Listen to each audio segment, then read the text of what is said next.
ഈ ഇസ്ലാമിലെ നോമ്പിൻ്റെ ഭക്ഷണ രീതി എന്ന് പറഞ്ഞു കഴിഞ്ഞാൽ വളരെ ഡേഞ്ചറസ് ആണ്. കാരണം എന്താണ്, നിങ്ങൾ കിടന്നുറങ്ങാൻ പോകുന്നതിന് തൊട്ട് മുന്നെയാണ് ഇത്രയും ഹെവി ആയിട്ടുള്ളൊരു മീൽ കഴിക്കുന്നത്.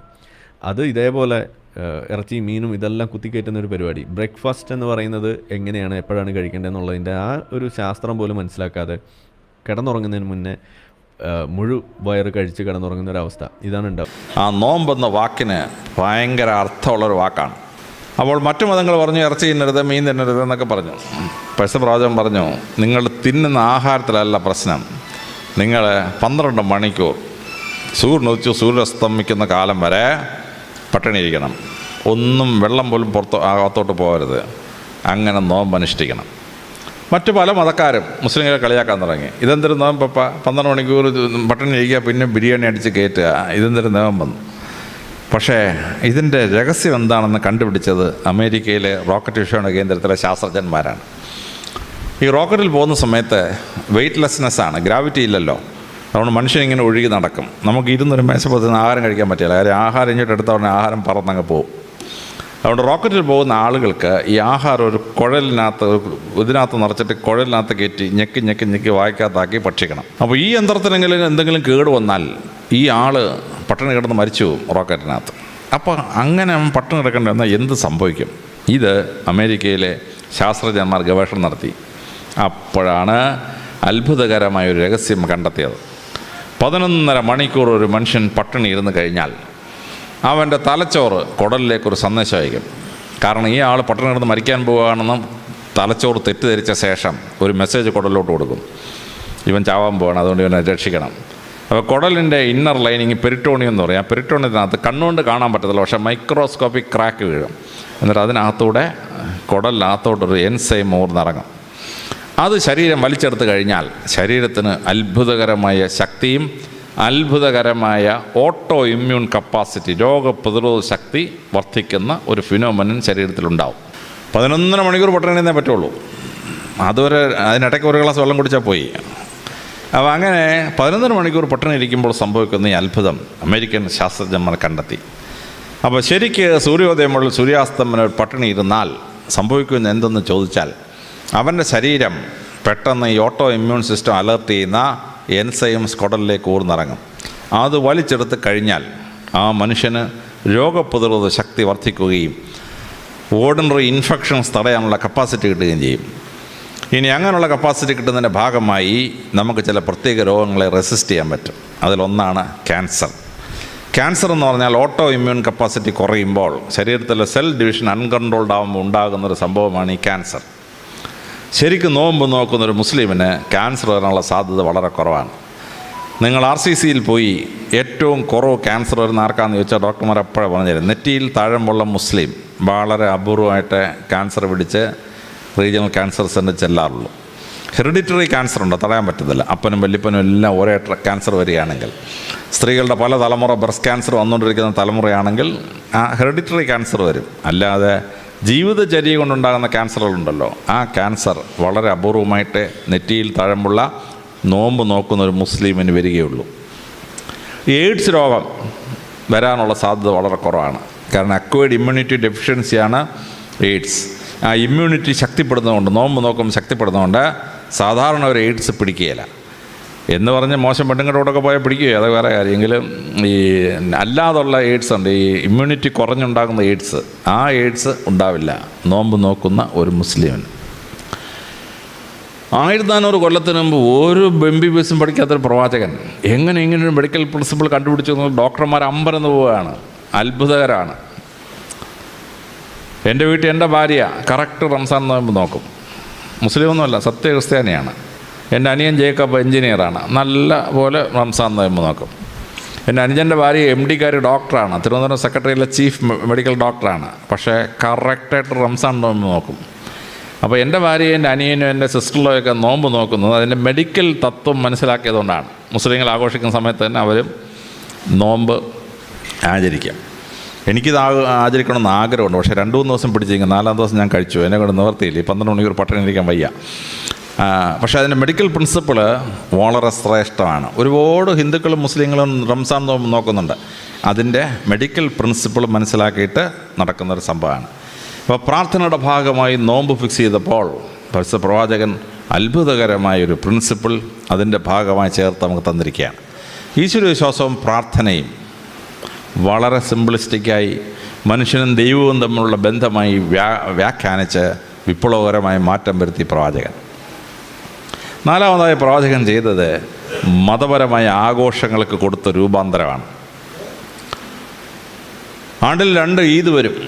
ആ ഈദിന് ആഘോഷിക്കാൻ പരിശുദ്ധ പ്രവാചകൻ പറഞ്ഞു, ഒരു മൃഗങ്ങളെ നിങ്ങൾ എഴുന്നള്ളിക്കണ്ട, നിങ്ങളൊരു വെടിക്കെട്ട് നടത്തണ്ട, കരിയും കരിമരുന്നൊന്നും വേണ്ട.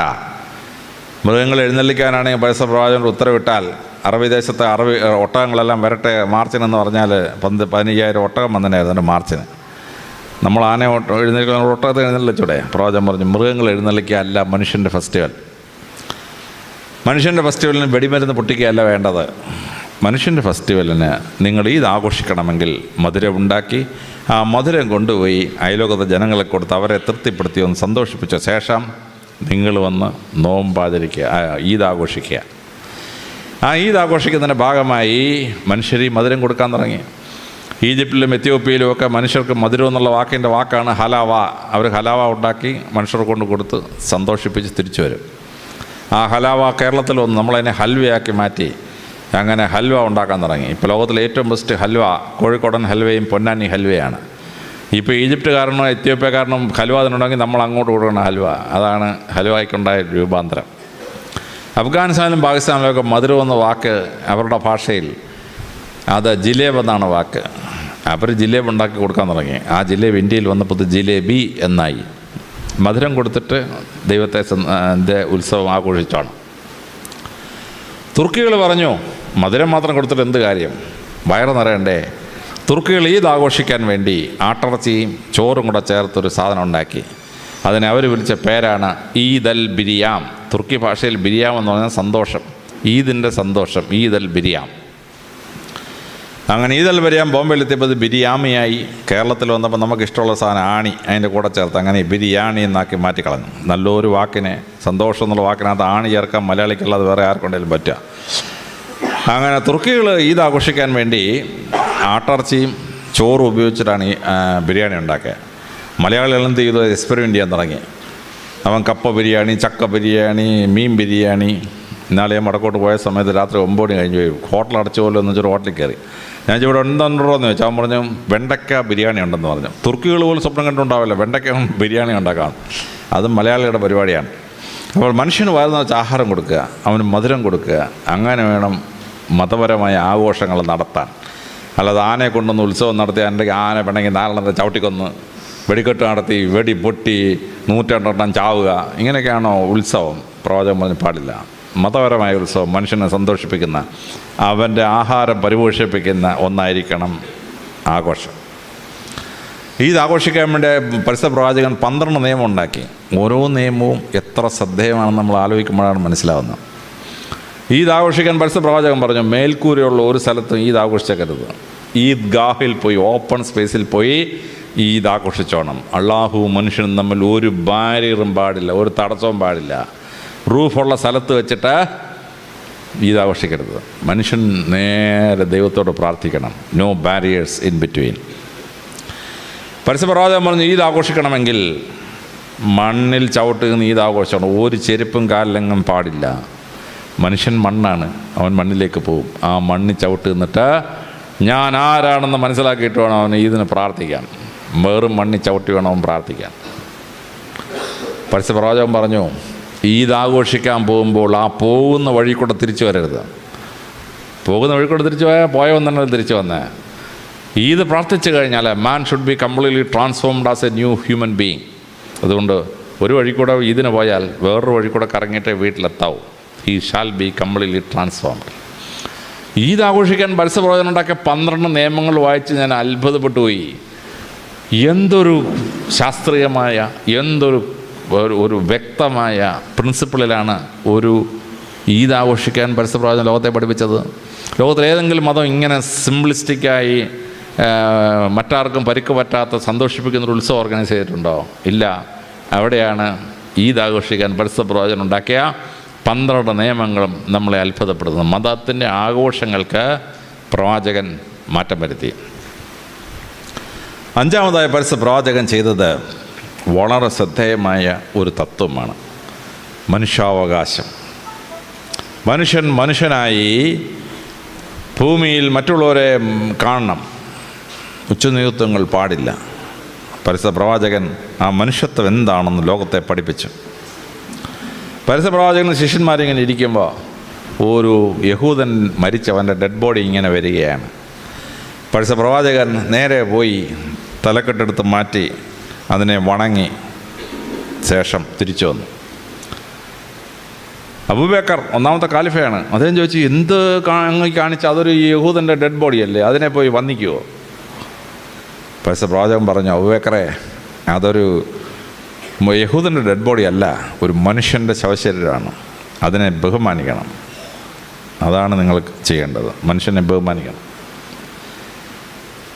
ഇന്നൊരു ശവശരീരം പോകുമ്പോൾ ഒരു സബ് ഇൻസ്പെക്ടർ വണ്ടിയും കൊണ്ട് വന്നാൽ സബ് ഇൻസ്പെക്ടർ വണ്ടി നിർത്തി ഇറങ്ങി അതിന് ഉപചാരം അർപ്പിക്കും.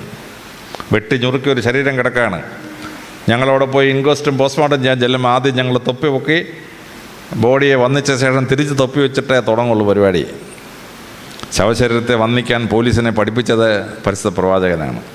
പരിശുദ്ധ പ്രവാചകൻ തലക്കെട്ടെടുത്ത് ശവത്തെ വന്നിച്ചതാണ് പോലീസിനെ പഠിപ്പിച്ച സംഭവം. ബാച്ചുകളായുള്ള സബ് ഇൻസ്പെക്ടർമാർക്ക് ഞാൻ ക്ലാസ് എടുക്കുമ്പം ശവശരീരത്തെ വന്നിക്കാൻ പ്രവാചകൻ പഠിപ്പിച്ച എങ്ങനെയാണെന്ന് ഈ കേരളത്തിലെ മുഴുവൻ SI-മാരെ ഞാൻ ക്ലാസ് എടുത്തിട്ടുണ്ട്. ശവശരീരത്തെ വന്നിക്കണം. മരിച്ചു കഴിഞ്ഞാൽ പോലും മനുഷ്യാവകാശങ്ങൾ അവർക്ക് ഉറപ്പുള്ളതാണ്. പരിശുദ്ധ പ്രവാചകനെ അദ്ദേഹത്തിൻ്റെ അമ്മയുടെ വീട്ടിൽ പോയി പ്രവാചകൻ, അമ്മ വീട്ടുകാരെല്ലാം കൂടെ കല്ലെറിഞ്ഞ് പ്രവാചകന് പരിക്ക് പറ്റി, രക്തം ഒലിച്ചുകൊണ്ടൊരു മരത്തിന് ചോട്ടിപ്പോയി നിൽക്കുകയാണ് പ്രവാചകൻ. അപ്പോൾ ദൈവത്തിൻ്റെ മാലാഖ പ്രത്യക്ഷപ്പെട്ടു. പ്രവാചക, ഇവരെ അങ്ങ് സംഹരിച്ചേക്കട്ടെ എന്ന് ചോദിച്ചു. പ്രവാചകൻ പറഞ്ഞു, അള്ളാഹു അങ്ങ് പരമകാരുണികനാണ്, അങ്ങ് കരുണയാണ് കാണിക്കേണ്ടത്. ഇവർക്കിപ്പോൾ ഞാൻ പ്രസംഗിക്കുന്നത് മനസ്സിലാവുന്നില്ല, അതുകൊണ്ട് അവരെന്നെ കല്ലെറിഞ്ഞെന്നുള്ളേ ഉള്ളൂ. ഏതാനും വർഷത്തിന് ശേഷം അവർക്ക് സത്യമൊക്കെ മനസ്സിലാവും, അവരിഞ്ഞ് വന്നോളൂ എന്ന് പറഞ്ഞു. മാലാഖ ചോദിച്ചപ്പോൾ സാധാരണ മനുഷ്യനാണെങ്കിൽ അവന്മാരെല്ലാം ഒന്ന് ശരിയാക്കേക്കാൻ പറഞ്ഞതിനായിരുന്നു. പ്രവാചകൻ പറഞ്ഞു, നോ, പരമാവനായ അള്ളാഹു കരുണ വേണം മനുഷ്യനോട് കാണിക്കാൻ. അവർ കുറച്ച് കഴിയുമ്പോൾ സത്യം മനസ്സിലാകുമ്പോൾ തിരിച്ചു വന്നോളും, മനുഷ്യത്വപരമായി അവരോട് ഡീൽ ചെയ്യാൻ പറഞ്ഞു. പരിശുദ്ധ പ്രവാചകൻ സ്വർഗാരോഹണം ചെയ്യുന്നതിന് മുമ്പ് ചെയ്തൊരു പ്രസംഗമുണ്ട്, ആരെങ്കിലും വായിച്ചിട്ടില്ലെങ്കിൽ അത് വായിക്കണം. മനുഷ്യത്വത്തിൻ്റെ പരമകാരുണ്യ ഭാവമാണ്. അറബിയെന്നോ അറബിയല്ലാത്തവനെന്നോ, വെളുത്തവനെന്നോ കറുത്തവനെന്നോ, ഉന്നതകുല ജാതനെന്നോ ഉന്നതകുല ജാതൻ അല്ലെന്നോ ഉള്ള ഭൂമിയിൽ മനുഷ്യൻ്റെ യാതൊരു ക്ലാസിഫിക്കേഷനും മനുഷ്യനും തമ്മിൽ പാടില്ല. എല്ലാവരും തുല്യരാണ്. ലോകത്തിൽ ആദ്യമായി മനുഷ്യർ തുല്യരാണെന്ന വലിയ തത്വം ഫ്രഞ്ച് വിപ്ലവം ഉണ്ടാവുന്നതിന് ഒരു 1200 വർഷത്തിന് മുമ്പ് പ്രവാചകൻ്റെ ഫെയർവെൽ സ്പീച്ചാണ്. സ്വർഗാരോഹണം ചെയ്യാൻ പോകണം, അതിന് മുമ്പ് ലാസ്റ്റ് പ്രവാചകൻ്റെ പ്രസംഗമാണ്. ഒരു തരത്തിലുള്ള ഉച്ചനീചത്വങ്ങളും മനുഷ്യർ തമ്മിൽ പാടില്ല. നിങ്ങൾ ഏകോദര സഹോദരങ്ങളെപ്പോലെ ഈ ഭൂമിയിൽ ജീവിക്കണം. അത് പറഞ്ഞിട്ടാണ് പ്രവാചകൻ സ്വർഗാരോഹണം ചെയ്തത്. ലോകത്തിലെ എല്ലായിടത്തും ജാതി ഇന്ത്യ ഉണ്ടാക്കി. ഈജിപ്തുകാർക്ക് 4 ജാതി, ബാബിലോണുകാർക്ക് 4 ജാതി, കേരളത്തിൽ ഇന്ത്യയിലെ ബ്രാഹ്മണൻ, ക്ഷത്രിയൻ, വൈശ്യൻ, ശൂദ്രൻ, പിന്നൊരു പഞ്ചവൻ, 5 ഗ്രൂപ്പാണ്. ചൈനക്കാർക്ക് 4 ജാതി. പ്രവാചകൻ പറഞ്ഞു, ജാതി എന്നൊരു സാധനം പാടില്ല. ഇന്നിവിടെ പ്രാർത്ഥനയിൽ പറഞ്ഞ ഭാഗമാണത്. പ്രവാചകൻ പറഞ്ഞ്, നിങ്ങളുടെ ഇടയ്ക്ക് ഞാൻ ക്ലാസിഫിക്കേഷൻ ഉണ്ടാക്കിയിട്ടുണ്ട്, പക്ഷേ ഒരേ ആദത്തിൻ്റെയും അവയുടെയും സന്ധി പരമ്പരകളിൽ ഭൂമിയിലെ മനുഷ്യർ മുഴുവൻ, അതിനകത്ത് യാതൊരു വ്യത്യാസവും ഈശ്വരൻ കൽപ്പിച്ചിട്ടില്ല. ഏകോദര സഹോദരങ്ങളോട് ജീവിക്കണം. പിന്നെ നിങ്ങളെ തിരിച്ചറിയാൻ വേണ്ടി ചില ക്ലാസിഫിക്കേഷനൊക്കെ ഉണ്ട്, പക്ഷേ നിങ്ങളെല്ലാം ഒരപ്പൻ്റെ അമ്മയുടെ മക്കളാണെന്ന് നിങ്ങൾ ധരിച്ചു കൊള്ളണം. അതാണ് പരിശുദ്ധ ഖുർആൻ പഠിപ്പിച്ചത്. അതാണ് പ്രവാചകൻ ഫെയർവെൽ സ്പീച്ചിൽ പഠിപ്പിച്ചത്. എല്ലാ മനുഷ്യരും തുല്യരാക്കി.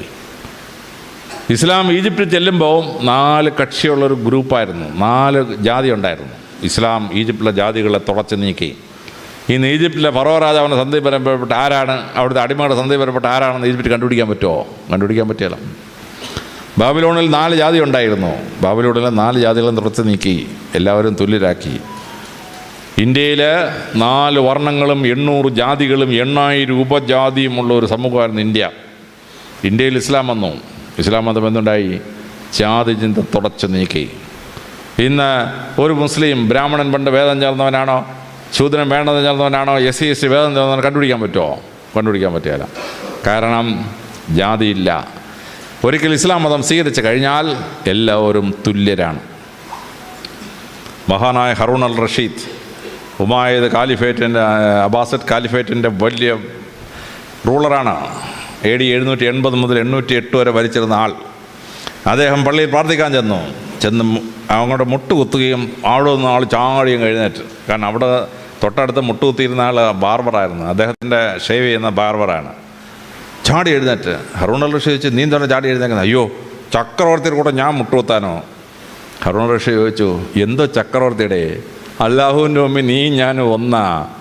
ഞാനിപ്പോൾ എനിക്കൊരു ജോലി ചക്രവർത്തിയായിട്ട് ദൈവം തന്നിരിക്കുന്നു, നീ ബാർബർ. അതുകൊണ്ട് എന്താണ്, തൊഴിലനുസരിച്ച് മനുഷ്യനെ വേർതിരിക്കാനോ? പാടില്ല. നമ്മളെല്ലാവരും തുല്യരാണ്. ഹറൂൺ അൽ റഷീദും ബാർബറും തൊട്ടപ്പുറത്തും മുട്ടുകുത്തിയിരുന്ന് പ്രാർത്ഥിച്ച് ഇസ്ലാം പള്ളിയിൽ. കാര്യം അള്ളാഹുവിൻ്റെ മുമ്പിൽ എന്തോ ചക്രവർത്തി, എന്തൊരു ബാർബർ. ക്രിസ്തുമതം ഇവിടെ വന്നു. ക്രിസ്തുമതത്തിൽ ഓരോരുത്തർ കുടുംബവും പറയും, ഞങ്ങൾ ബ്രാഹ്മണൻ വേദം, ഞങ്ങൾ നായർ വേദം ചേർന്നാണ്, ഇവൻ പുലയ ക്രിസ്ത്യാനിയാണ്, മറ്റവൻ മൂക്രിയാണ്, ബാക്രിയാണെന്നൊക്കെ പറയും. ഇസ്ലാമിൽ പാക്രിയില്ല, പൂക്രിയില്ല. ഏത് ജാതിയിൽ നിന്നാണ് ഇവൻ ഇസ്ലാമിൽ ചേർന്നതെന്ന് ഒരു കുടുംബവും കണക്ക് സൂക്ഷിക്കുന്നില്ല. ചൈനയിലെ ഉഗ്യൂർ പ്രോവിൻസിൽ ഇസ്ലാം പിടിച്ചെടുത്തു. ഉഗ്യൂർ പ്രോവിൻസിൽ പണ്ടത്തെ മംഗോളിയൻ ആരാണ്, പണ്ടത്തെ മാഞ്ചു ആരാണ്, പണ്ടത്തെ ചിങ് ഡൈനാസ്റ്റിപ്പെട്ടവൻ ആരാണെന്ന് ഒന്നും അറിഞ്ഞൂടാ. ഈക്വലൈസ്ഡ്. ജാതി വ്യവസ്ഥ ഇല്ലാതാക്കി, മനുഷ്യർ തമ്മിലുള്ള വേർതിർത്തി ഇല്ലാതാക്കി ഇസ്ലാം ഏതൊക്കെ രാജ്യത്തിൽ പോയിട്ടുണ്ടോ അവിടെ ഒരു ജാതിയില്ല. Everybody is equal. ഇതാണ് ഇസ്ലാമിൻ്റെ അത്ഭുതം. പരിശുദ്ധ പ്രവാചകൻ്റെ ഒരു അത്ഭുതമാണ്. മനുഷ്യാവകാശങ്ങൾ പരിപാലിച്ചു. ഇനി മനുഷ്യാവകാശങ്ങൾ പരിപാലിച്ചതുപോലെ തന്നെ താഴ്ന്ന ജീവികളുടെ മനുഷ്യാവകാശം വരെ അദ്ദേഹം സംരക്ഷിച്ചു കൊടുത്തു. ബദർ യുദ്ധം നടക്കുകയാണ്, സൈന്യം പോവുകയാണ്. അപ്പോൾ ഒരു പട്ടി പ്രസവിച്ചിറക്കുകയാണ്, ഒരു നായ പ്രസവിച്ചിറക്കുകയാണ്. പരിശുദ്ധ പ്രവാചകൻ പറഞ്ഞു, സൈന്യം വഴിമാറി പോകാൻ പറഞ്ഞു. ആ മൃഗം പ്രസവിച്ച് കിടക്കുമ്പോൾ അതിൻ്റെ ശല്യം ഉണ്ടാക്കാൻ പാടില്ല. സൈന്യം വഴിമാറി പോകാൻ തുടങ്ങി. അപ്പോഴും പ്രവാചകൻ അറിയാം, ഈ പോലീസിൻ്റെ സ്വഭാവം അറിയാം. ഈ പോലീസിനും പട്ടാളത്തിന് യൂണിഫോമും കാലം ഒരു ഷൂസും കിട്ടിയാലുണ്ടല്ലോ എന്തിനേയും തൊഴിച്ച് കളയും. അതാണ് പോലീസിൻ്റെ സ്വഭാവം. ഇവൻ തൊഴിക്കുമെന്നുള്ള അദ്ദേഹത്തിന് അറിയാം. അദ്ദേഹം 2 പട്ടാളക്കാരെ അവിടെ കാവൽ നിർത്തി. ആ പട്ടിക്കൊന്നും പറ്റാതെ നോക്കിക്കോണം, എല്ലാ സൈന്യം പോയി കഴിഞ്ഞാൽ നിങ്ങൾ 2 ഇനി വരാമെന്ന് പറഞ്ഞു. മൃഗത്തിന് പോലും സംരക്ഷണം, മൃഗത്തിന്, മനുഷ്യന് മാത്രമല്ല മൃഗത്തിന്. പ്രവാചകൻ പറഞ്ഞ രസകരമായ കഥയുണ്ട്. ഒരു വേശ്യസ്ത്രീ സ്വർഗത്തിൽ പോയ കഥയാണ്. ഒരു പ്രോസ്റ്റിറ്റ്യൂട്ട് ഇങ്ങനെ നടന്നു വരുമ്പോൾ ഒരു പട്ടി ഒരു കിണറിൻ്റെ ചുറ്റും കിടന്ന് ഓടുന്നു. കുറച്ച് കഴിഞ്ഞ് ദാഹിച്ച് വെള്ളം കിട്ടാതെ അതിങ്ങനെ തളർന്നങ്ങ് വീണ്. അപ്പം അതുവഴി ഒരു പ്രോസ്റ്റിറ്റ്യൂട്ട് വന്നു. ആ പ്രോസ്റ്റിറ്റ്യൂട്ട് സ്വർഗത്തിൽ ചെന്നപ്പം അള്ളാഹു പറഞ്ഞു, കയറിപ്പൊക്കോളാൻ പറഞ്ഞു. മലക്ക് പറഞ്ഞു, അള്ളാഹു ഈ സ്ത്രീ ഭൂമിയിൽ ഒരു പാപനിയായ സ്ത്രീയാണെന്ന് അങ്ങേക്ക് അറിഞ്ഞൂടെ, അങ്ങ് എന്തിനാണ് ഈ സ്ത്രീ കയറിപ്പോൻ പറഞ്ഞത്? അള്ളാഹു പറഞ്ഞു, വിവരം അറിയാതെ മലക്കെ സംസാരിക്കരുത്, ഞാൻ നിന്നോട് കഥ പറഞ്ഞു തരാമെന്ന് പറഞ്ഞു. കിണറിൻ്റെ തീരത്ത് പട്ടി കുഴഞ്ഞു വീണപ്പോൾ ആ സ്ത്രീ എന്ത് ചെയ്യുന്നറിയാമോ? ആ സ്ത്രീ തൻ്റെ വസ്ത്രത്തിന് കുറേ ഭാഗം വലിച്ച് കീറി ഒരു കയറ് പോലെ ഉണ്ടാക്കി, ഷൂസ് കെട്ടി വെള്ളത്തിലേക്ക് ഇറങ്ങി. ഒരു ഷൂസ് വെള്ളം പട്ടിയുടെ വായിൽ ഒഴിച്ചു കൊടുത്തു. പട്ടി കുറച്ച് ജീവനൊക്കെ വീണ് നിന്ന്. 2ാമതൊരു ഷൂ ഒഴിച്ചു കൊടുത്തു. 3ാമതൊരു ഷൂ ഒഴിച്ചു കൊടുത്തു. 3 ഷൂസ് നിറച്ച് വെള്ളം കിട്ടിയപ്പം പട്ടി എഴുന്നേറ്റ് വാലാട്ടിയിട്ട് പോയി. പട്ടി ആയതുകൊണ്ട് വാലാട്ടി, മനുഷ്യനാണെങ്കിൽ 2 കുരയും കൂടെ കൊളുത്തന്നെയായിരുന്നു മനുഷ്യൻ്റെ സ്വഭാവത്തിന്. അപ്പോൾ ഇത് പറ്റി 3 തവണ വെള്ളത്തിട്ടപ്പം ഷൂസും കേടായിപ്പോയി.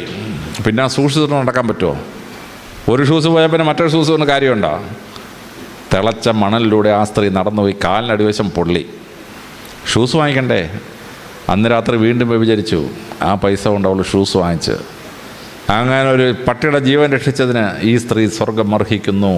മൃഗങ്ങളോട് ദയ കാണിക്കുക, മനുഷ്യനോട് ദയ കാണിക്കുക. ഇത് ഇസ്ലാമിൻ്റെ വലിയ തത്വങ്ങളാണ്. മനുഷ്യാവകാശം എന്ന് പറയുന്ന വലിയ അവകാശങ്ങൾ ഇസ്ലാം സ്ഥാപിച്ചു കൊടുത്തു എന്നുള്ളതാണ്. 6ാമതായി പരിശുദ്ധ പ്രവാചകൻ ലോകത്തെ പഠിപ്പിച്ച വലിയൊരു പാഠമാണ്. അത് സെക്യുലറിസം എന്ന് പറഞ്ഞ പാഠമാണ്. മതചിന്തകൾക്കതീതമായി സംസാരിക്കണം, മതചിന്തകൾക്കതീതമായി. പരിശുദ്ധ പ്രവാചകൻ്റെ ഒരു ജീവിതം ലോകത്തെ ഇങ്ങനെ മാറ്റിമറിച്ചത് എങ്ങനെയെന്ന് പഠിക്കുമ്പോഴാണ് നമ്മൾ അത്ഭുതത്തോടുകൂടി ആ ജീവിതത്തെ മനസ്സിലാക്കേണ്ടി വരുന്നത്. പരിശുദ്ധ പ്രവാചകൻ ലോകത്തെ മാറ്റിമറിച്ചത് ഏറ്റവും ആദ്യത്തേത് ദൈവസങ്കല്പത്തിലുള്ള മാറ്റമായിരുന്നു. ഭൂമിയിൽ ആദ്യമായി മനുഷ്യൻ പ്രകൃതി ശക്തികളെ ആരാധിച്ചിരുന്നു. ഇടി ഒരു ദൈവം, മഴയൊരു ദൈവം, ആകാശം ഒരു ദൈവം, ഇങ്ങനെ പ്രകൃതി ശക്തികളൊക്കെ ദൈവങ്ങളാക്കി മാറിയിരുന്നു. സൂര്യന് ദൈവം, ചന്ദ്രനൊരു ദൈവം, ഇങ്ങനെയായിരുന്നു. ഇങ്ങനെ വിശ്വസിച്ച ജനസമൂഹം അതിനുശേഷം സൂമോർഫിക് ഗോഡ്സ് എന്ന് പറയുന്ന മൃഗങ്ങളുടെ ഷേപ്പുള്ള ദൈവസങ്കല്പത്തിലേക്ക് മാറി. കാളയൊരു ദൈവം, പശു ഒരു ദൈവം, കുറുക്കനൊരു ദൈവം, ഇങ്ങനെ ഓരോ സ്ഥലത്ത് ദൈവസങ്കല്പത്തിന് സൂമോർഫിക് ഗോഡ്സ് എന്ന് പറയപ്പെടുന്ന ദൈവങ്ങളാണ്. അതിൻ്റെ അടുത്ത ഘട്ടം എത്തിയപ്പോൾ മനുഷ്യനും മൃഗം കൂടെ ചേരുന്ന ഒരു രൂപമായി ദൈവത്തിൻ്റെ ഭാവം. അപ്പോൾ നൂബിസ് എന്നൊരു ദേവനുണ്ട് ഈജിപ്തുകാർക്ക്, പകുതി കുറുക്കൻ പകുതി മനുഷ്യൻ. ഇന്ത്യക്കാർക്ക് ഒരു നരസിംഹമുണ്ട്, പകുതി സിംഹം പകുതി മനുഷ്യൻ. ഈജിപ്തുകാരുടെ വലിയ ദേവനാണ് ഹോറസ്, തല പരുന്താണ്, ശരീരം മനുഷ്യൻ്റെയാണ്. യൂറോപ്പിലെ പ്രസിദ്ധനായ ഒരു ദേവനുണ്ടായിരുന്നു കാസ്റ്റർ, തല മനുഷ്യൻ്റെയാണ്, ഉടൽ കുതിരയുടെയാണ്. നമുക്ക് തന്നെ ഗണപതി സങ്കല്പമുണ്ട്, ആനയും മനുഷ്യനും കൂടെ ചേർന്ന സങ്കല്പം. അപ്പോൾ മിക്സഡ്, മൃഗവും മനുഷ്യനും ചേർന്ന ഒരു ദൈവഭാവം ഉണ്ടായി. അത് കഴിഞ്ഞപ്പോൾ മനുഷ്യൻ ആന്ത്രോപോമോർഫിക് ഗോഡ്സ് എന്ന സങ്കല്പം ഉണ്ടായി. ദൈവം മനുഷ്യനെ പോലിരിക്കും, 2 കണ്ണ്, 1 മൂക്ക്, 1 ചെവി, ഇങ്ങനെ ദൈവം മനുഷ്യനെ പോലിരിക്കുകയാണ്. ദൈവം മനുഷ്യനെ പോലെ ചിന്തിക്കും, മനുഷ്യ സ്ത്രീകളെ കണ്ടാൽ ദൈവത്തിന് വികാരം വരും, ഇങ്ങനെയൊക്കെയാണ് പരിപാടികൾ. അപ്പോൾ ഇതിങ്ങനെ വന്ന സമയത്താണ് മനുഷ്യൻ ദൈവത്തെ പോലെ ഇരിക്കുമെന്നുള്ള, ദൈവങ്ങൾ ഭൂമിയിൽ വന്ന് മനുഷ്യ സ്ത്രീകളുമായി ബന്ധമുണ്ടാക്കി കുട്ടികളെ ജനിപ്പിക്കും, ദൈവത്തിന് ഭാര്യ, മക്കൾ, ഇങ്ങനെയൊക്കെയുള്ള സങ്കല്പമാണ്. അങ്ങനെ ദൈവസങ്കല്പം സ്റ്റക്കായി നിൽക്കുന്ന അവസരത്തിൽ പരിശുദ്ധ പ്രവാചകൻ വന്ന് ദൈവസങ്കല്പത്തെ മാറ്റിമറിച്ചു. Formless God. ദൈവത്തിന് ഫോമില്ല, ദൈവത്തിന് കണ്ണിൽ പക്ഷേ കാണാം, ചെവിയിൽ പക്ഷേ കേൾക്കാം. Formless God. ആ ഫോംലെസ് ഗോഡ് എന്ന് പറയുന്നത് അതിഗംഭീരമായ ഒരു വിപ്ലവമാണ്. ദൈവത്തെ ഫോംലെസ് ആക്കി മാറ്റി. ദൈവത്തിന് ഭാര്യയില്ല, മക്കളുമില്ല, ദൈവത്തിന് പുത്രനുമില്ല, പുത്രിയില്ല. ദൈവം ദൈവമാണ്, മനുഷ്യൻ മനുഷ്യനാണ്. ഇത് അതിശ്രദ്ധേയമായ ഒരു സങ്കല്പം ദൈവസങ്കല്പത്തെ മാറ്റിമറിച്ചു. മറ്റു സമൂഹങ്ങളിൽ ദൈവം എണ്ണത്തിൽ വളരെ കൂടുതലായിരുന്നു. ഇന്ത്യയിൽ തന്നെ 33 കോടി ദേവന്മാരുണ്ടായിരുന്നു. യൂറോപ്യന്മാരുടെ ദൈവങ്ങളെല്ലാം കൂടെ എണ്ണിയാൽ 12,000-ന് മേളിലായിരുന്നു. ഈജിപ്തുകാരുടെ ദൈവങ്ങളെല്ലാം കൂടെ കൂട്ടിയ 1000-ന് മേളിലാണ്. പരിശുദ്ധ പ്രവാചകൻ പറഞ്ഞു, 1 ഗോഡ്, മോണോതെയിസം. ക്രിസ്തുവിന് 1400 വർഷങ്ങൾക്ക് മുമ്പ് അക്കനാത്തോൺ എന്ന് പറഞ്ഞൊരു ഒരു ഫറോ രാജാവാണ് ആദ്യം ഏകദൈവ വിശ്വാസം പറഞ്ഞത്. അയാളെ തല്ലിക്കൊന്നു, അയാളുടെ മോൻ തീയെ തല്ലിക്കൊന്നു. അതാണ് തൂത്തൻകാമൻ എന്ന് പറയുന്നത്. തൂത്തിനെ തല്ലിക്കൊന്നു. 22 വയസ്സായപ്പോഴേ മരിച്ച്. പിന്നെ മൂസ നബി ഏകദൈവ വിശ്വാസം പറഞ്ഞു, പിടിച്ചിരിക്കാൻ പ്രയാസം. പക്ഷെ ലോകചരിത്രത്തിൽ മറ്റുള്ളവരെല്ലാം പരാജയപ്പെട്ടപ്പം ഏകദൈവ വിശ്വാസം, ഭൂമിയിൽ ഒരു ദൈവമേ ഉള്ളൂ, ആ വിശ്വാസത്തിലേക്ക് ലോകത്തെ കൊണ്ടുവന്നത്, ഫോംലെസ് ഗോഡ് എന്ന സങ്കല്പം കൊണ്ടുവന്നത് പരിശുദ്ധ പ്രവാചകൻ്റെ ഈശ്വര സങ്കല്പത്തിലുള്ള അത്യത്ഭുതകരമായ വിപ്ലവമാണ്. ആ വിപ്ലവത്തിൻ്റെ ഭാഗമായ പരിശുദ്ധ പ്രവാചകൻ രണ്ടാമതൊരു വലിയ വിപ്ലവം ഉണ്ടാക്കി. ദൈവത്തോട് പ്രാർത്ഥിക്കേണ്ടത് എങ്ങനെ? പണ്ട് ദൈവത്തിന് തൃപ്തി വരണമെങ്കിൽ മനുഷ്യൻ്റെ കുഞ്ഞുങ്ങളെ ബലി കൊടുക്കണം. ഗ്രീക്കുകാർ ട്രോയ് യുദ്ധത്തിന് പോവുകയാണ്. ട്രോയ് യുദ്ധത്തിന് പോകുമ്പം ഒരു പെൺകുട്ടിയെ ബലി കൊടുക്കണം. അപ്പം ആരെങ്കിലും ഒരു പെൺകുട്ടിയെ ബലി കൊടുക്കാൻ കൊണ്ടുവന്നാൽ 5000 സ്വർണ്ണ നാണയം കൊടുക്കാമെന്ന് പറഞ്ഞു. അഗമെമ്നോൺ ആരും കൊടുത്തില്ല. യുദ്ധം ചെയ്യിക്കണ്ടേ? അഗമെമ്നോൺ എന്ത് ചെയ്തു? തൻ്റെ സ്വന്തം മകൾ 13 വയസ്സുള്ള ഇഫിജീനിയ എന്ന് പറയുന്ന പെൺകുട്ടിയെ, ആ പെൺകുട്ടി ഹൈഡ്ര എന്ന ആ കുട്ടിക്ക് വേറൊരു പേരുണ്ട്, ആ കുട്ടിയെ കൊണ്ടുവന്നും വെട്ടി ഞുറുക്കി ദൈവത്തിന് ബലി കൊടുത്തു. പോയി ട്രോയ് യുദ്ധം ജയിച്ചു. സ്വന്തം മക്കളെ ബലി കൊടുക്കണം. ഇബ്രാഹിം നബിയുടെ കാലത്ത് ഉണ്ടായിരുന്ന ആ തെറ്റിദ്ധാരണ, അദ്ദേഹം മകനെ ബലി കൊടുക്കണം ദൈവം പറഞ്ഞു, അങ്ങാർക്ക് അങ്ങ് തോന്നി. അങ്ങാര് മോനെ ബലി കൊടുക്കാൻ കൊണ്ടുപോയി. ദൈവം ഇടപെട്ടു, നീ കുഞ്ഞിനെ ബലി കൊടുക്കണ്ടെന്ന് പറഞ്ഞു, പകരം ആടിനെ ബലി കൊടുത്താളാൻ പറഞ്ഞു. അങ്ങനെയാണ് ഈ മട്ടൺ ബിരിയാണി ഉണ്ടാക്കുന്ന പരിപാടിയൊക്കെ നമ്മൾ പഠിച്ചത്. മട്ടണെ തിന്നുക, ദൈവം മനുഷ്യരെ വേണ്ട. അമേരിക്കയിലെ മായൻ സംസ്കാരവും അസ്ട്രക് സംസ്കാരവും അവർ എത്രത്തോളം മനുഷ്യൻ്റെ രക്തം ഒഴുക്കുന്നു അത്രത്തോളം ദൈവത്തിന് തൃപ്തിപ്പെടുമെന്നാണ്. UN പ്രസിദ്ധമായ ഒരു ഇതുണ്ട്, വേൾഡ് ഹെറിറ്റേജ് സൈറ്റ് ചിച്ചൻ ഇറ്റ്സയുടെ പിരമിഡ് ഉദ്ഘാടനം ചെയ്തപ്പോൾ 20,000 മനുഷ്യരെ കൊണ്ടുവന്ന് നെഞ്ച് പിളർന്ന് ചങ്കും കൂപ്പോടും ദൈവത്തിന് കൊടുത്തു. എന്തിനാണ് ദൈവത്തിന് തൃപ്തിപ്പെട്ടത്? ഇങ്ങനെ മനുഷ്യബലി മൃഗബലിയിലേക്ക് മാറി. യഹൂദന്മാർ പെസഹ ആചരിക്കുമ്പോൾ ജെറുസലേം ദേവാലയത്തിൽ ആടിനെ ബലി കഴിക്കും. Sisters AD 56 കണക്കെടുത്തു. 2,56,000 ആടുകളെയാണ് ബലി കഴിച്ചതെന്നാണ് കണക്കെടുത്തത്. 2,56,000 ആടുകൾ. അങ്ങനെ ആടിൻ്റെ ബലി നടന്നുകൊണ്ടിരിക്കുന്ന അവസരത്തിലാണ് യേശുക്രിസ്തു വന്നിട്ട് ആ ബലിയെ അഗ്രികൾച്ചറൽ പ്രോഡക്ട്സ് ഉപയോഗിച്ച് പ്രാർത്ഥിക്കാമെന്ന് പഠിപ്പിച്ചത്. അപ്പവും വീഞ്ഞും വെച്ച് പ്രാർത്ഥിക്കുക. അപ്പവും വീഞ്ഞും അഗ്രികൾച്ചറൽ പ്രോഡക്ട്സാണ്. അങ്ങനെ അഗ്രികൾച്ചറൽ പ്രോഡക്ട്സ് ഉപയോഗിച്ചുള്ള ഒരു പ്രാർത്ഥനയായി മാറി. അങ്ങനെ കാനിബാളിസത്തിൽ തുടങ്ങി മൃഗബലി എന്ന് പറയുന്ന സുവോളജിക്കൽ ബലിയായി, പിന്നെ ബോട്ടാണിക്കൽ ബലിയായി. അങ്ങനെ ഇരിക്കുന്ന സമയത്താണ് പരിശുദ്ധ പ്രവാചകൻ അത്ഭുതകരമായ വിപ്ലവം ഉണ്ടാക്കിയത്. പ്രവാചകൻ പറഞ്ഞു, ദൈവത്തെ സന്തോഷിപ്പിക്കാൻ ഒരു മൃഗത്തെയും കൊല്ലണ്ട, ഒരു സസ്യത്തെയും കൊല്ലണ്ട. നിങ്ങൾ ദൈവത്തോട് നേരിട്ടങ്ങ് പ്രാർത്ഥിച്ചാൽ മതി. No form of worship, no bloodshed is required. ദൈവത്തോട് പ്രാർത്ഥിക്കാൻ. അങ്ങനെ ഈ ബലി എന്ന സങ്കല്പം മാറ്റി നേരിട്ട് ദൈവത്തോട് പ്രാർത്ഥിക്കേണ്ട സിസ്റ്റം കൊണ്ടുവന്നു. ആ സിസ്റ്റം കൊണ്ടുവന്നപ്പോൾ പ്രവാചകൻ ചെയ്തത് അത്യത്ഭുതകരമായ ഒരു മെഡിക്കൽ സയൻസാണ്. പ്രവാചകൻ പ്രാർത്ഥിക്കാൻ നേരം സമയം ഫിക്സ് ചെയ്തു. വെളുപ്പാങ്കാലത്ത് 4 മണിക്ക് കമ്പൽസറി അല്ലാത്തൊരു നിസ്കാരമുണ്ട്. പക്ഷേ കമ്പൽസറി നിസ്കാരങ്ങൾ 5 എണ്ണം. സൂര്യൻ ഉദിക്കുന്നു, സൂര്യനെ കാണാൻ വയ്യ, സൂര്യരശ്മികൾ കാണാം, ഒരു നിസ്കാരം. ഒരു വടി നാട്ടിയാൽ വടിക്ക് നേരില്ലാതാവുന്ന അവസരത്തിൽ മിഡ് ഡേ സൂര്യൻ നേരെ വടിയുടെ മേളിൽ വരുന്ന സമയത്ത് 2ാമത്തെ നിസ്കാരം. ഒരു വടി നാട്ടിയാൽ വടിയുടെ നീളവും നേളിൻ്റെ നീളവും ഈക്വൽ ആകുമ്പോൾ സൂര്യരശ്മികൾ 45 ഡിഗ്രി ആംഗിൾ വരുമ്പോൾ അടുത്ത നിസ്കാരം. സൂര്യൻ അസ്തമിച്ചു, സൂര്യനെ കാണാൻ വയ്യ, സൂര്യരശ്മികൾ കാണാം, അടുത്ത നിസ്കാരം. ചന്ദ്രൻ ഉദിച്ചു കഴിഞ്ഞാൽ ചന്ദ്രരശ്മികൾ കൊണ്ട് വടിയുടെ നീളവും നേളിൻ്റെ വീതവും ഈക്വൽ ആകുമ്പം അടുത്ത നിസ്കാരം. 5 കമ്പൽസറി നിസ്കാരം. നാസയിലെ റോക്കറ്റ് വിക്ഷേപണ കേന്ദ്രത്തിലെ ശാസ്ത്രജ്ഞന്മാർ ഈ സമയമൊക്കെ ശ്രദ്ധിച്ചപ്പോൾ അത്ഭുതപ്പെട്ടു പോയി. കാരണം സൂര്യൻ്റെയും ചന്ദ്രൻ്റെയും പ്രപഞ്ചത്തിൻ്റെയും നീക്കങ്ങളനുസരിച്ച് മനുഷ്യൻ്റെ ശരീരത്തിൽ ഒരു ബയോളജിക്കൽ ക്ലോക്കുണ്ട്. ഈ ബയോളജിക്കൽ ക്ലോക്ക് ടേൺ ചെയ്യുന്ന പോയിൻറ്റ്സാണ് ഈ 5 എണ്ണം. ആ ബയോളജിക്കൽ ക്ലോക്ക് ടേൺ ചെയ്യുന്ന സമയത്ത് പ്രാർത്ഥിച്ചാൽ മനുഷ്യന് ആരോഗ്യം മാത്രമല്ല ബുദ്ധിശക്തിയും കിട്ടുന്ന അത്ഭുതം അവിടെ നടക്കുകയാണ്. വെളുപ്പിന് 4 മണി എന്ന് പറഞ്ഞാൽ കമ്പൽസറി അല്ലാത്ത നിസ്കാരം വെച്ചിരിക്കുന്ന സമയമോ അത് മനുഷ്യൻ്റെ തലച്ചോറിന് ഏറ്റവും കൂടുതൽ ബുദ്ധിശക്തി ഉണ്ടാകുന്ന സമയമാണ്. ഭാരതീയ പുരാണങ്ങൾ പറയുന്നു, ബ്രഹ്മമുഹൂർത്തേ ഉത്തിഷ്ഠേ. ബ്രഹ്മമുഹൂർത്തം വെളുപ്പിന് 4 AM തലച്ചോറിന് ഏറ്റവും ബുദ്ധി ഉണ്ടാകുന്ന സമയം. അപ്പോൾ പ്രപഞ്ചത്തിൻ്റെ നീക്കങ്ങളനുസരിച്ച്, സൂര്യൻ്റെയും ചന്ദ്രൻ്റെയും നക്ഷത്രങ്ങളുടെ നീക്കങ്ങളനുസരിച്ച് മനുഷ്യ ശരീരത്തിൽ മാറ്റമുണ്ടാകുന്ന സമയത്ത് പ്രാർത്ഥന കൊണ്ട് ഫിക്സ് ചെയ്തു പ്രവാചകൻ. തലച്ചോറിന് ഏറ്റവും ബുദ്ധി ഉണ്ടാകുന്ന സമയത്ത് പ്രാർത്ഥന കൊണ്ട് ഫിക്സ് ചെയ്തു പ്രവാചകൻ. 1400 കൊല്ലത്തിന് മുമ്പ് ഒരു MBBS പഠിച്ചിട്ടില്ലാത്ത പ്രവാചകൻ ഇത്ര ഗഹനമായി ഒരു മെഡിക്കൽ പ്രിൻസിപ്പിൾ എങ്ങനെ മനസ്സിലാക്കി എന്നുള്ളത് ഡോക്ടർമാരെ അമ്പരപ്പിക്കുന്ന ഒരു സംഭവമാണ്. അമ്പരപ്പിക്കുന്ന സംഭവം. പ്രാർത്ഥനയുടെ സമയം ഫിക്സ് ചെയ്തു. പ്രാർത്ഥിക്കാൻ നേരം ലോകത്തിൽ എവിടെയാണെങ്കിലും പ്രാർത്ഥിക്കാം. മറ്റു മതങ്ങൾക്ക് പ്രാർത്ഥിക്കണമെങ്കിൽ പ്രതിമ വേണം, വലിയ പ്രതിമ വേണം, അല്ലെങ്കിൽ ചിത്രങ്ങൾ വരച്ച് അതിന് മുമ്പിൽ വേണം, ഇല്ലെങ്കിൽ ഫോട്ടോഗ്രാഫിക് പ്രൊജക്ഷൻസ് വേണം, അതല്ലെങ്കിൽ വിശാലമായ ആരാധനാലയം വേണം, അതിന് കൊടിമരം വേണം, ഗോപുരം വേണം.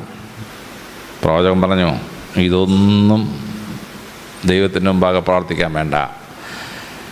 ഒരു വിഗ്രഹം ഉണ്ടാക്കണ്ട, ഒരു ചിത്രവും വരയ്ക്കണ്ട, ഒരു രൂപവും പ്രൊജക്റ്റ് ചെയ്യണ്ട, ദേവാലയത്തിന് ഗോപുരം വേണ്ട, ദേവാലയത്തിന് കൊടിമരവും വേണ്ട. എനിവേർ യു ക്യാൻ പ്രേ. നിങ്ങളും ദൈവവും തമ്മിൽ ഒരു തടസ്സവും വേണ്ട. ഞങ്ങളെപ്പോൾ ആളുകൾ ട്രെയിനിൽ യാത്ര ചെയ്യുമ്പോൾ ഞങ്ങൾക്ക് മനസ്സിന് കുളിർമ ഉണ്ടാകുന്ന അനുഭവമുണ്ട്. പെട്ടെന്ന് വാങ്ക് വിളിക്കും. വാങ്ക് വിളിച്ചു കഴിഞ്ഞാൽ ട്രെയിനിൽ യാത്ര ചെയ്യുന്ന മുസ്ലിങ്ങൾ പെട്ടെന്ന് നടുക്കോട്ട് വന്ന് മുട്ടുകുത്തി ഒരു നിസ്കാരം, ചെറിയൊരു തോർത്ത് വിരിച്ച് ഒരൊറ്റ നിസ്കാരം. മറ്റുള്ള മതക്കാർക്ക് പരസ്യമായി പ്രാർത്ഥിക്കാൻ എന്തൊരു നാണക്കേടാണ്. മുസ്ലിങ്ങൾക്ക് പ്രശ്നമില്ല. ഓടുന്ന ട്രെയിനിൽ മുട്ടുകുത്തി നിസ്കരിക്കുന്ന മുസ്ലിമിനെ കാണുമ്പോൾ മനസ്സിൽ വളരെ സന്തോഷമുണ്ടാവും. ഈശ്വരനോട് പ്രാർത്ഥിക്കാം. ഒരു തടസ്സവും വേണ്ട, ഒരു മീഡിയവും വേണ്ട, ഒരു പ്രതിമയും വേണ്ട, ഒരു ചിത്രവും വേണ്ട. യു ക്യാൻ പ്രേ. ഇത് പ്രാർത്ഥനയുടെ വലിയ അത്ഭുതമാണ്. പരിശുദ്ധ പ്രവാചകൻ മനുഷ്യൻ്റെ പ്രാർത്ഥന അവൻ്റെ ജീവിത സാഹചര്യവുമായും പ്രപഞ്ചത്തിൻ്റെ സത്യവുമായും കൂട്ടി യോജിപ്പിച്ചു എന്നുള്ളതാണ് അതിഗംഭീരമായ പ്രാർത്ഥന.